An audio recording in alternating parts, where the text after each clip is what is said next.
ازيكم؟ اولا تحياتي للمغرب العربي والشعب التونسي. انت بتقول لي لو انت ناوي تكسر فيزا، النصيحه مني انا في نصايح كتير، بس كل نصيحه منهم بترجع على حسب ظروف حضرتك. يعني انا هقول لك النصايح دلوقتي وانت منها تختار. اذا عندك حد في اسبانيا، انت بتقول لي هتكسر الفيزا ونويت تكسر الفيزا، اوكي، وهتروح اسبانيا، هل عندك حد في اسبانيا يشوف لك شغل في الاسود، حاجه امان، وتعمل شهاده سكن وتثبت نفسك قانوني وتصبر سنتين، وبعد سنتين يكون ربنا كرمك وحصلت على عقد عمل وتقدم على الاقامه، توكل على الله. ماشي؟ طيب ما عندكش حد في اسبانيا، لازم تفهم ان انت هتكون عايش في الاسود، بس لازم تعرف ان انت اول ما تروح تشوف حد يعمل لك عنوان، يعني شهاده سكن، يعني يعمل لك شهاده يثبت حضورك في اسبانيا، عشان هتحتاج الشهاده دي بعد كده. ده بالنسبه لو انت هتروح على اسبانيا. طيب بالنسبه ان انت عايز تعدل وضعك وظروفك تسمح، تقدر تيجي على البرتغال تقدم عن التكوين المهني وتاخد اقامه من 3 شهور حد اقصى 4 شهور، بيكون معاك اقامه في البرتغال وراجل قانوني. وتقدر كمان ان انت تتحرك في اي دوله في الاتحاد الاوروبي، وفي برامج كتير للتكوين المهني تقدر ان انت تدرس اونلاين، وتقدر ان انت تروح تحضر. ده بيرجع برضو على حسب امكانياتك.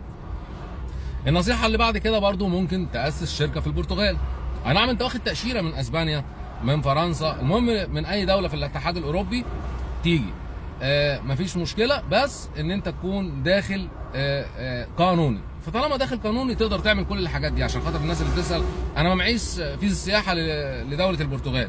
دوله البرتغال تابعه للاتحاد الاوروبي، فاوريدي لو انت خدت فيزا من اي دول تابعه للاتحاد الاوروبي لمنطقه الشنغن، فانت كده قانوني.